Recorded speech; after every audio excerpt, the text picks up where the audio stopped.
అస్సలాము అలైకుం వరహమతుల్లాహి వబరకాతు. సోదరులారా, నేను మీ ముహమ్మద్ ఖాలిద్. ఈ రోజు నా అంశం తావీజు ధరించడం. తావీజు కట్టుకోవచ్చా కట్టుకోకూడదా? తావీజులు కట్టుకోవడం కానీ తావీజు వేసుకోవచ్చా వేసుకోకూడదా? దైవ ప్రవక్త ముహమ్మద్ సల్లల్లాహు అలైహి వసల్లం ఈ విధంగా బోధించారు. హదీస్ ముస్నద్ అహ్మద్.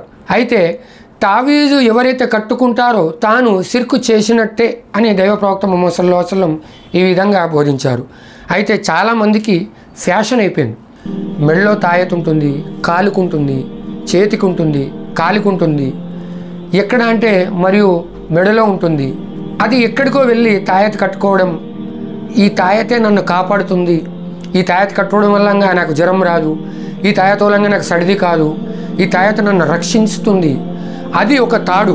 అందులో ఏం రాస్తారో అది అల్లాహ్కు తెలుసు. కానీ అది ఈ తాడు నన్ను రక్షిస్తుంది అన్న నమ్మకం ఏదైతుందో ఎంత మూర్ఖత్వం అంటే సోదరులారా, ఈరోజు చిన్న చిన్న పిల్లల కంచెల్లి చనిపోయే స్థితి ముసలి వారి వరకు కూడా ఏదో ఒక నల్లదారం ఉంటుంది. చేతికో మెడల్లో కాలుకో ఉంటుంది.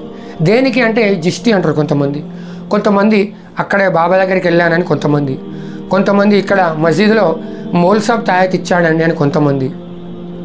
అయితే ఇది నమ్మకం అనేది ఏ విధంగా ఉందంటే, చాలా వరకు డాక్టర్ దగ్గరికి వెళ్ళి ఏదన్నా జ్వరం వచ్చినా ఏ ప్రాబ్లం వచ్చినా మెడిసిన్స్ వాడుతూ ఉంటారు. అది వాడినంత వరకు కాదు. వీరు తాయత్ కట్టుకున్న వెంటనే తగ్గిపోయిందంటే ఈ తాయత్తులోనే ఖచ్చితంగా ఏదో మంత్రం ఉంది అన్న నమ్మకం. కానీ దానికన్నా ముందు నువ్వేదైతే గోళీలు వాడావో, మెడిసిన్ ఏదైతే నువ్వు వాడావో దాని ద్వారా తగ్గచ్చు కదా. ఆ మెడిసిన్లో కూడా దాంట్లో కూడా ఖచ్చితంగా అల్లాహ్ ఒక షఫా ఉంటేనే నీకు నీ యొక్క రోగం కానీ ఏది కానీ నయమవుతుంది. సోదరులారా, ఏ ఒక చిన్న ఆకు రాలన్నా అది అల్లాహ్ పర్మిషన్తోనే సోదరులారా, అది అల్లాహ్ ఆజ్ఞతోనే ఏ పని కానీ జరుగుతుంది. నీకు రోగం రావాలన్నా, నీకు మంచి కావాలన్నా, ఏది కావాలన్నా అది నీకు అల్లాహ్ తరపు నుంచెల్లే జరుగుతుంది. ఈ తాయతు నిన్ను రక్షించదు. ఎంతగా ఆమైపోయిందంటే చాలా వరకు స్త్రీలలో ఎక్కువ కట్టుకుంటారు. అలాగే బుగ్గ మీద చుక్కలు ఏదో రకరకాలుగా కట్టుకుంటారు తాయెత్తులని. రకరకాలుగా తాయెత్తులు అది చిన్నగా బిళ్ళ లోపం ఉంటాయి.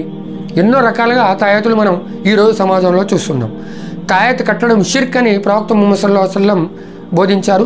షిర్కు స్వర్గంలో ప్రవేశించాడు. సోదరులారా, ఈనాడు యావత్తు ప్రపంచంలో షిర్క్ నిండిపోయి ఉంది. అందుకే అల్లాహ్ తరపున మనకు ఎన్నో ఇబ్బందులు వస్తున్నాయి. మానవుడు తప్పులలో మునిగిపోయి ఉన్నాడు. ఇకనైనా సత్యాన్ని తెలుసుకోండి సోదరులారా. ఇటువంటి షిర్కు పనులకు దూరంగా ఉండండి. నేను చివరిగా అల్లాహ్తోని దుఆ చేస్తున్నాను. ఈ షిర్కు పనుల నుంచి, ఈ తాయతుల నుంచి, ఇస్లాంలో లేని పనులు, కొత్త పనుల నుంచి మిమ్మలను నన్ను అల్లాహ్ రక్షించుగాక. ఆమీన్. వాఖిరు దానా అల్హమ్దులిల్లాహి రబ్బిల్ ఆలమీన్.